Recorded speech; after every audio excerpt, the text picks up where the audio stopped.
Let me ask you something that might hurt a little. When was the last time you let someone see you? Not the polished, filtered version, but the messy, scared, tender parts of you. And when you didn't, what did it cost you? Because here's the brutal truth most of us don't want to admit. Every time we hide our true selves, we trade connection for comfort. And the loneliest people I know, they're the ones who made that trade too many times. I remember that night so vividly, the kind of night that stays with you, because it's the night you realize you're the one standing in your own way. I was sitting alone in my kitchen after yet another argument, one of those moments where you feel the weight of every unsaid word. I had played my part so well. Cool, detached, untouchable. I had perfected the art of pretending that nothing could get under my skin. And yet, as soon as the door closed behind them, the silence felt deafening. I sank to the cold tile floor, my back against the fridge, and thought, why do I keep doing this? Why do I keep choosing the safety of distance over the risk of connection?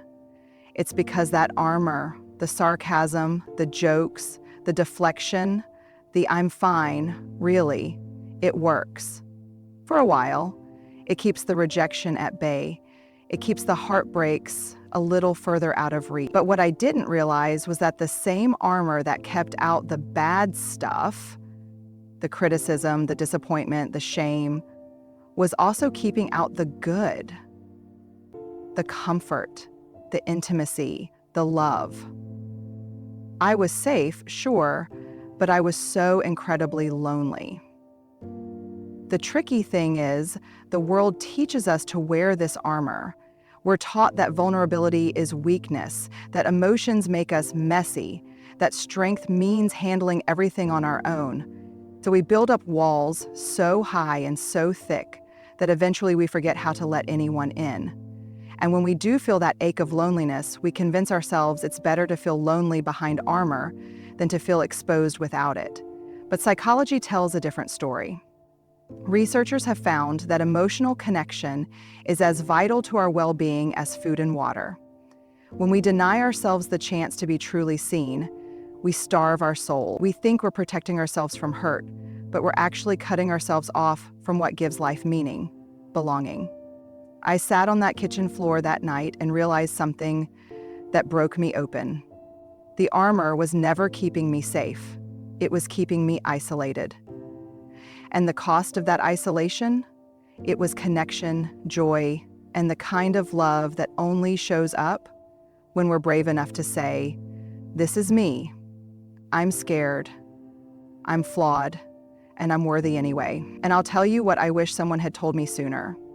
The strongest people I know aren't the ones who never let anyone in. They're the ones who choose every single day to take off the armor, even when it terrifies them. There's a kind of exhaustion that no amount of sleep can fix, the kind that comes from pretending you're fine when you're anything but. I carried that exhaustion for years. I showed up to work with a smile, made small talk at gatherings, laughed at jokes that didn't feel funny. On the outside, it looked like I had it together. But on the inside, I was unraveling. Every night, I'd lie awake replaying conversations, wondering if anyone had noticed the cracks in my armor, wondering how much longer I could keep it up.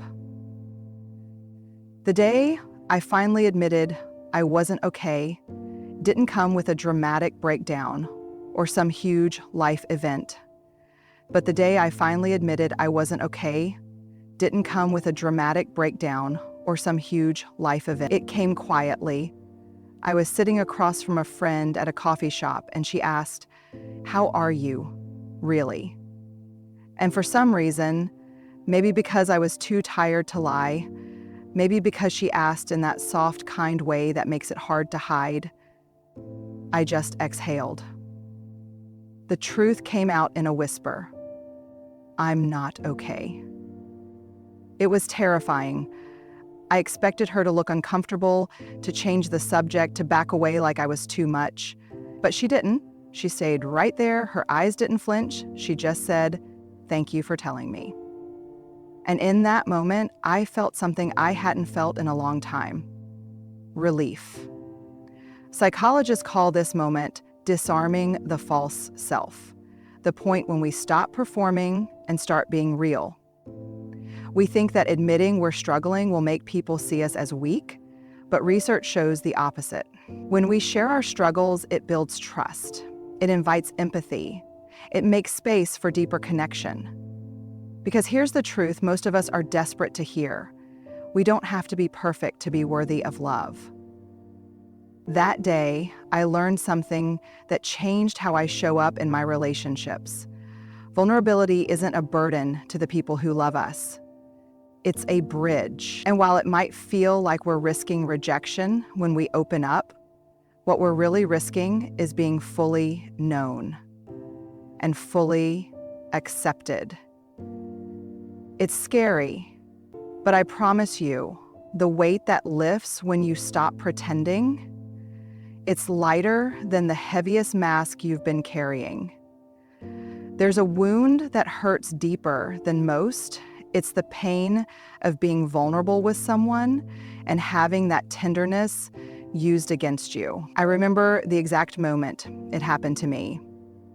I had trusted someone I loved with a part of my heart I usually kept hidden, the part that felt insecure, afraid, unsure of my worth. I shared it because I believed that's what intimacy was: letting someone see your soft spots and trusting they'd handle them with care. And for a while, it felt safe. It felt right. Until one day, during an argument, they took that very thing I had shared in a moment of deep courage and threw it back at me like a weapon, a joke at my expense, a cutting remark that hit where they knew it would hurt. I remember standing there, stunned, feeling the air leave the room. My first instinct was shame. Why did I say anything? Why did I think it was safe to be seen? I felt exposed, foolish, and betrayed. A faint sigh from one of the students, and the four of us bent down and began pulling out all of the books. I remember standing there, stunned, feeling the air leave the room. My first instinct was saved. Why did I say anything? Why did I think it was safe to be seen? I felt exposed, foolish, and betrayed. And in that moment, I made a silent vow to myself: never again. Never again would I let anyone get that close. That's what betrayal does. It doesn't just break our trust in others. It tempts us to stop trusting ourselves, to question our judgment, to armor up so tightly that no one can ever reach those tender places again. But here's what I've learned through my own healing and through what the research tells us. The mistake wasn't in being vulnerable. The mistake was confusing availability with trustworthiness. Vulnerability is a gift, but not everyone has earned the right to receive it.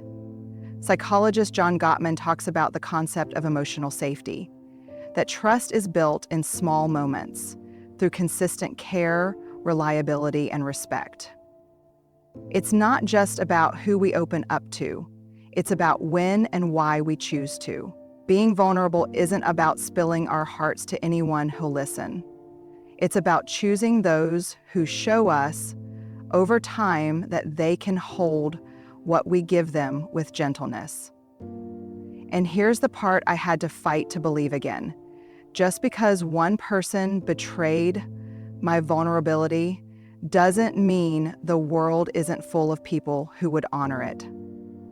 I had to learn to forgive myself for trusting too soon, not to shame myself into silence, because the alternative, building walls so high that love can't find its way in, and that's not protection, that's prison.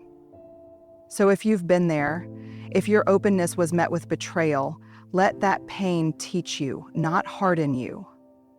Let it remind you to be discerning, but don't let it convince you to stop being brave. I don't know about you, but I've spent so many moments of my life trapped between two terrifying lies. The first, that I was too much, too sensitive, too emotional, too intense, too needy. The second, that I was not enough. Not smart enough, not interesting enough, not beautiful enough, not worthy enough. It's like walking a tightrope where no matter how carefully you balance, you're always about to fall. I remember sitting in a room full of people, smiling, laughing at the right moments, nodding in agreement. On the outside, it probably looked like I belonged, but inside I was shrinking. Every word I spoke, I second-guessed. Every glance in my direction felt like judgment.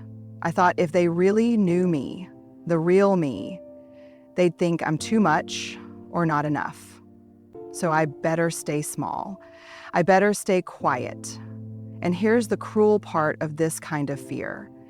It keeps us from showing up at all. We filter every part of ourselves until there's nothing left but a version we think will be palatable, acceptable, likable.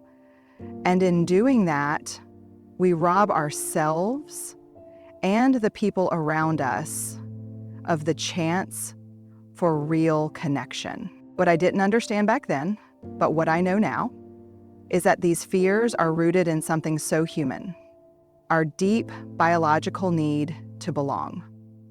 Evolution wired us for connection because for most of human history, being part of the group meant survival.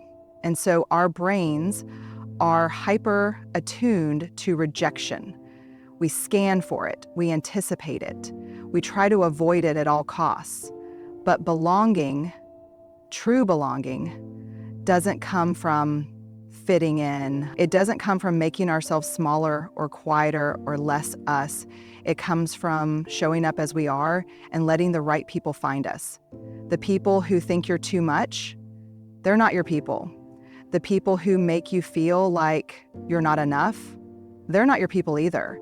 The ones who see you, all of you, the loud parts, the soft parts, the messy parts, and say, I'm so glad you're here, those are your people. And I want to tell you something I wish I had believed sooner.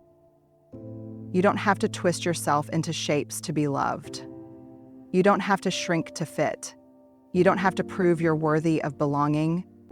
You already are. It's terrifying to believe that, but the moment you do, when you stop editing yourself to make others comfortable, you'll realize the people who stay, the people who get you, the people who love you, the people who love you are the ones who will stay with you, the people who love you. The people who love you are the ones who will stay with you. The people who love you, they're the ones who've been waiting for the real you all along. There's a moment I'll never forget.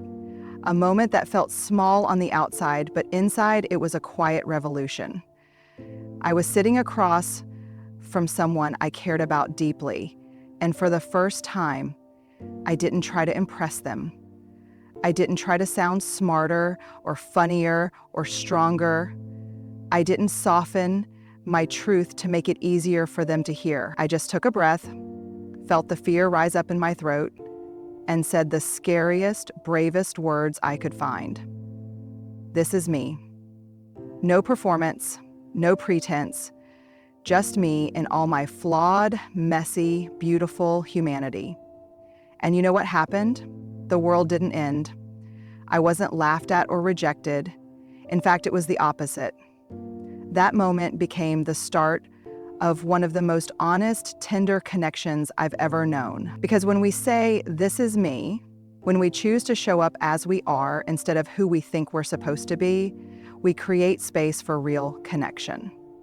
It's easy to think of courage as loud, big, bold actions that make people stand up and cheer. But some of the bravest things we'll ever do happen in the quietest moments. The moment we choose honesty over hiding. The moment we stop editing ourselves for approval. The moment we look in the mirror and decide that who we are is enough. Psychologists call this authentic self-expression. the ability to align our inner experience with our outer actions. Research shows that when we live authentically, we're happier, healthier, and more deeply connected to the people around us. Because authenticity isn't just good for us, it's a gift we give to others. It invites them to drop their guard too. When we see us, they see us. And when we recognize them, they recognize us. It gives them permission to say me too. But let's be real, it takes practice. It takes a kind of everyday courage that isn't glamorous or dramatic. It's the courage to speak up when your voice shakes, the courage to admit you don't have it all figured out, the courage to say, I'm hurting, or I'm hopeful, or I'm here. And here's the truth that I hope finds a home in your heart. You are not here to be perfect, you are here to be real. And the people who truly matter, they don't need you to be anything else. So the next time you feel that familiar urge to hide, to shrink, to perform, pause, take a breath. And in that quiet, powerful moment, choose instead to say, this is me. Because that's where the life you're longing for begins. So let me ask you again, when was the last time you let yourself be seen? Because the life you want, the relationships that heal, the connection that lasts, it starts where your courage begins. And courage begins with vulnerability.